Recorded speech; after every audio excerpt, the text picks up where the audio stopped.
COVID-19 has been difficult for everyone, especially women.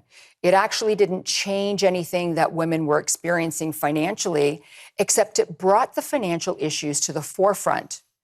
Women of all ages have been struggling, especially women with small children and women in their retirement age. Now, ladies, have you ever thought about your personal finance and how it's correlated to your personal health? When women retire, we actually have less money to retire with than our male counterparts, partly because we make 87 cents to the dollar that they make, and we live longer. So today I'm joined by Annie Gaudreault, founder of VEEV Health and Wellness. She's a nutritionist and women's health coach. Annie's here to inform us that health is wealth. And how do we manage this currency in the face of longer lives? Welcome to Finances Personal, Annie. Thank you for having me, Liz. So I can't wait to delve into this. I always think of wealth being health and wealth going together. Without wealth or without health, you don't have anything really. So I'd like you to talk about the fact that wealth and health are extremely correlated, especially with Finances Personal. Totally, because just like finance, health is extremely personal. And so many of the same principles that you do apply in finance apply in the realm of health. So it's incredible, the parallels. Now, I would have not thought of that not being a officially traditional financial person. But the more I have been coaching women and the more I've been listening to people like yourself, I see how incredibly the two are related. And because we have very serious realities in front of us with longer lives, more responsibilities as we take care of sandwich generations. Right. So it's incredibly important to be talking about how do we manage this currency that is our health. Well, I think it's really important as well, because if you look at women, so when we start our career and we start, getting successful, then there's a child, so you stay at home for a year. Then you try to claw back into where you were, but you're kind of, 2 steps forward, 3 steps back. And then there's another child in your life. So then you're at home again. And then, as you said, the sandwich generation, your parents get sick. You're in the middle. You've got your mother, your father on the other side. Your spouse gets ill. Your child gets ill. So as women, not only do we make less, we live longer with less. And, in finance, we build a portfolio to secure our future, right? If you look at people's work experience, men, their trajectory typically goes up. With us, it's this. So what would be the basic component of a health portfolio to help us get back on track? It's so important to actually be back on track. So I love to talk about being in the driver's seat of our health. And there are really 3 components to that portfolio. So put simply, is the mental, physical, and emotional portfolio. So the first, mental, right? Cognitive disease and conditions over-index for women, 3 to 1. Right. It's really, really important that we make sure that we keep this brain ultimately functional as best as we can. And we have a lot of science now that teaches us how to do that. Second of all, physical. Most of us will go to there, right? Oh, I need to eat well and I need to exercise. Absolutely. In this case, it's really a function of use it or lose it. Right. A lot of the main conditions that you hear out there, diabetes, cardiovascular issues, some cancer, are not the result of aging. They're the result of neglect, of poor lifestyle choices. So we know from a scientific point of view that making sure that the portfolio includes a strong physical component is actually able to really prevent any of these. And then the last component of this portfolio is emotional. And you might think, what does a nutritionist know about this? And it really actually comes down to the quality of your own relationship with yourself, right? Stress management. Right. How are you actually emotionally happy in your life? How resilient are you? And then the quality of your relationships, because we now know that it actually affects your main relationships outside of your marriage are key to your overall health and longevity. And we will be right back with more of Annie and Health and Wealth.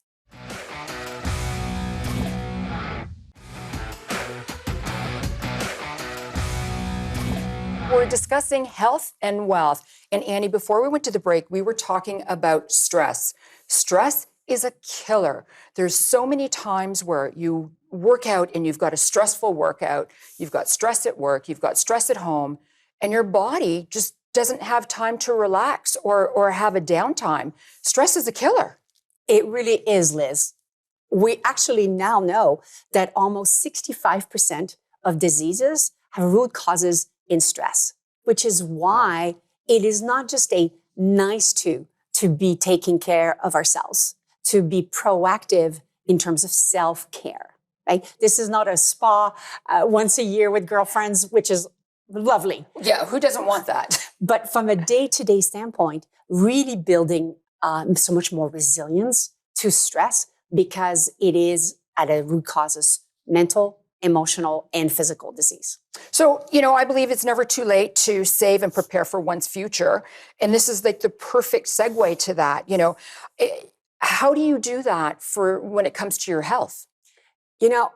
So many people think, and this is because there are many myths out there about health and aging. And let's face it, we live in an ageist society. So a lot of people believe that with age comes decay and that essentially it's too late. And the science is very clear. We can reverse back any type of lifestyle disease from our 50s, 60s, 70s, and even our 80s. How do you do that? Lifestyle choices that are simple. Healthy diet. It's a lot of things that we've heard before. Being more active, moving more, healthier relationships. Yes, that's important. Yes. For women, sleep. This is one of the number one thing I see in my practice. Sleep issues. Menopause throws a bit of a curveball. For some mundane, for some very difficult. Sleep takes a toll. So sleep is your number one offensive tool in order to be able to manage stress more properly. So a lot of women that watch the show and are part of a community, what do you suggest to them to be proactive? Like you talk about sleep, and I can tell you I struggle with sleep every night. I'm up at 1:15, 2:15, 3:15. The brain just never stops, especially when you're juggling a lot of things, whether it's work, whether it's personal, your parents, whatever it is. How do you deal with that? It really comes down, no differently than finance again, to have a plan. Right? We absolutely need a plan that will support our efforts, which will help us prioritize the sleep, prioritize some habits that support good sleep, that changes the diet, that supports a busy career and potentially, taking care of parents or still some kids at home. Right. Being able to really have a plan that will support you with all of your obligations. What happens is that you become last, usually, in the list of the priorities, right? So we make sure that you get back on the agenda on a daily, weekly, and monthly basis. That's very important. And it's hard to do as well, because if you talk about finance, there's a lot of people in debt, but they don't want to work with budgets. They don't want to start looking at their debt. Everybody wants to download an app, and the app will do everything for them. And I think it's the same thing with your health as well. People think that if they just Google it and read it, it'll happen. But everything is a lot of work in life. My nemesis, Dr. Google. There's lots of good information on Google, but it doesn't mean that it's the right type of information for you. Absolutely. There is no magic pill when it comes to being healthy and being proactive with our health. And I really talk about here, we need to take agency. We absolutely must, because in the long run, we're the ones who are going to be left holding the baton. Right. On our own. Right.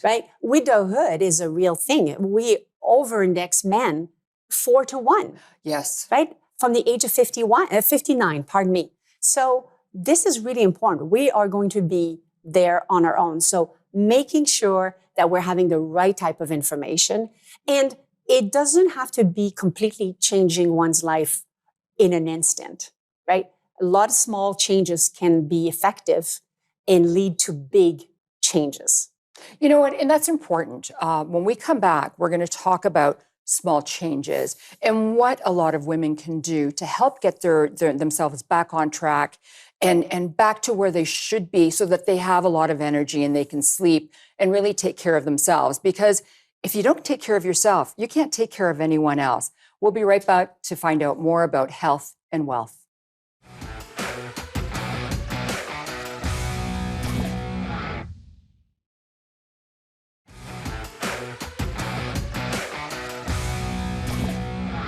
We're discussing health and wealth and how do we manage this currency in the face of longer lives. Now, before the break, we were talking about really taking care of ourselves. So what are some baby steps we can take just so that it's an easier entrance for us so that, health is on the forefront?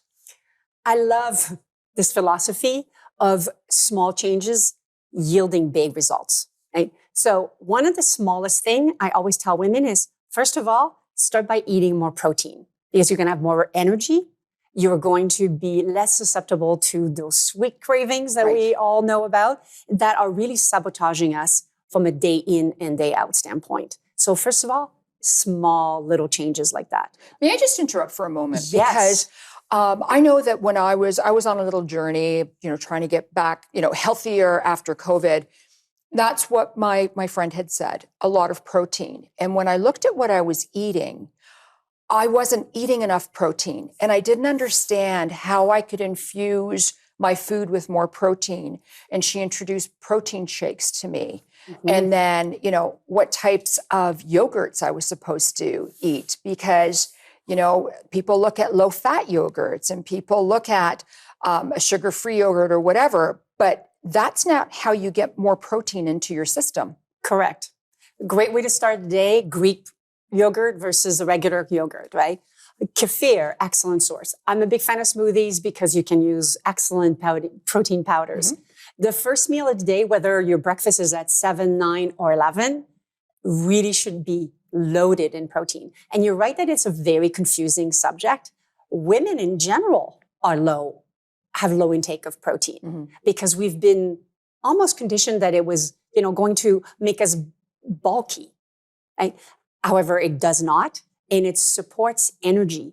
And that is a really key thing for even our moods are related to our ability to manage those blood sugar levels. Right. So having more protein will actually remove all these big swings, those big hangry moments that we all dread, and we've all had them, unfortunately, and we'll be able to get through the day without being passed out on the couch at 8 o'clock, not being able to do anything. Now, I've heard too that, the protein, the amount of protein that women need also helps with brain function as well.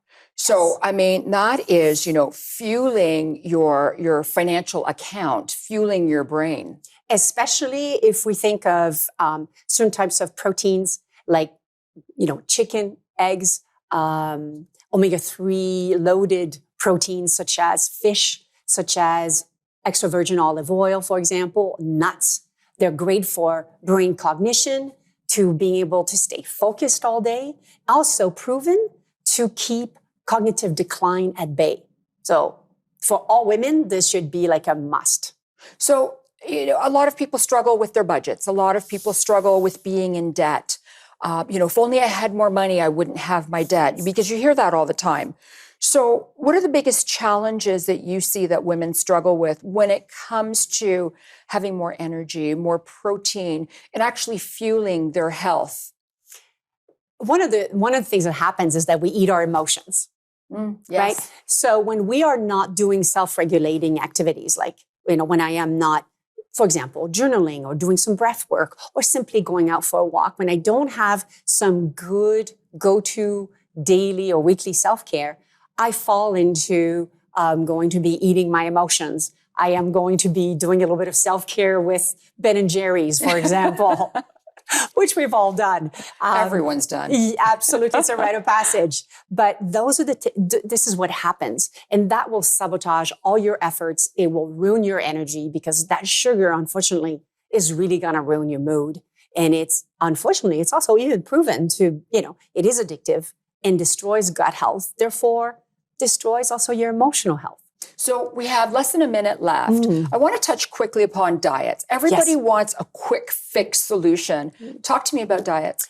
Easiest one in 30 seconds, Mediterranean framework. Loads of fish, great quality fats, mostly vegetables, lots of legumes. It is really accessible for everyone, any type of diet, and you don't need any special skills. It doesn't include too many foods. It even includes dark chocolate and red wine. Well, who doesn't love that? Exactly. All right, then. So dark chocolate, red wine, legumes, fish. Mediterranean diets have always been really good. All you have to do is, when you travel to Europe and you see everyone dressed, you know that it works.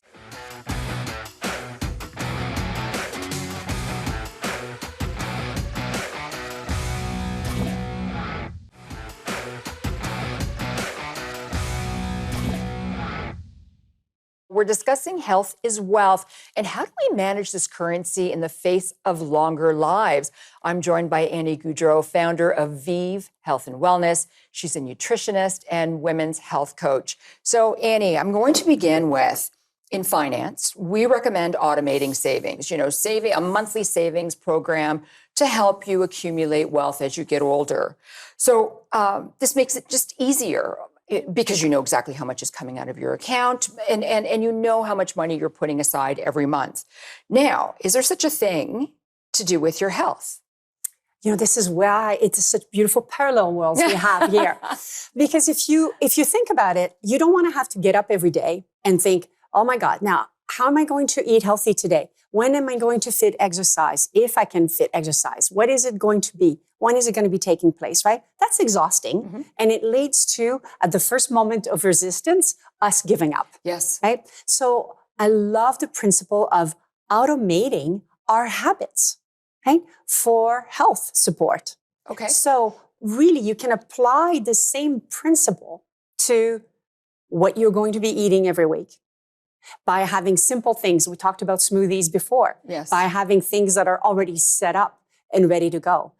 Half of my practice is actually guiding women to set up these systems. I will tell you, if you look at the most successful people in this world, regardless of their fields, this is one thing they have in common. Their lives are filled with automation. Well, habits are great. We all need to learn them.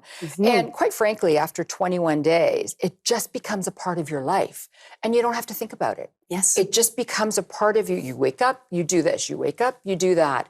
And so you're 100% correct. It just makes everything so much easier. Absolutely. It's James Clear, the famous author of Atomic Habits, who said, we don't fall short of our goals. Our systems fall short of our goals. Interesting. And I see it day in and day out. And you can apply this to sleep habits. Okay. We'll talk about that. Yeah, we'll talk about that later. Drinking more water, having a little bit of chocolate, having more activity in one's life, better rest and rejuvenation, strategies that will make sure that we take care of that stress. So, we talk about investing. So in a synopsis, what's the overall strategy to get your brain functioning properly, to get you back on track? If there's a couple of, hints that you can just give people, something that they can start on, something that they can focus on to make their life a little bit easier, because, we need it to be easy to begin with and to start so that we can wrap our brain around it. Totally. One of the biggest thing, of course, is activity. And moving more is a real challenge. I always give the challenge of the 2-minute rule. I challenge you to do it for 2 minutes. What does that mean? So it could be I'm going to go up and down the stairs in the house. If it's the winter and I don't want to get outside, it means get outside of the house and at least go for a brisk walk for 2 minutes. Okay. The 2-minute is a great strategy for us to overcome the biggest adversary, which is inertia. Okay. The body loves comfort. The body does not want to make an effort to go outside when it's -10. Once you're outside and you've done that 2 minutes, Liz, I promise you, you're going to say, oh, well, might as well stay here for another 15 minutes. Yes. Right? Use the 2-minute rule to overcome the procrastination demons. I like that. I like that. So we have 1 minute left. I'm using my 1 minute rule now. Now, how do we change that with age? In 1 minute, you've got a lot of young people that have their excuses. You've got older people that have their excuses. But you said if you don't use it, you lose it. So in about 40 seconds or so, what do you think? I say that if you make yourself a priority by surrounding yourself with like-minded people, I can assure you, you're going to be successful physically, mentally, and you'll thrive for a long time. That's great. Thank you so much, Annie. It was so good to have you on here today. Thank you, Liz. If you look at Canadian statistics, 70% of women suffer from Alzheimer's, and twice as many women as men will suffer from dementia, Parkinson's, and even a stroke. We are already starting our journey from behind the negative odds. Now, we need to take care of ourselves early in our careers and make sure that we start investing for our future and our future health. Investing in women's health directly improves economic outcomes in both the developed and developing markets. So ladies, stay healthy. I'm Elizabeth Naumovski, and I'm trying to empower you and make frugality fashionable. Bye for now.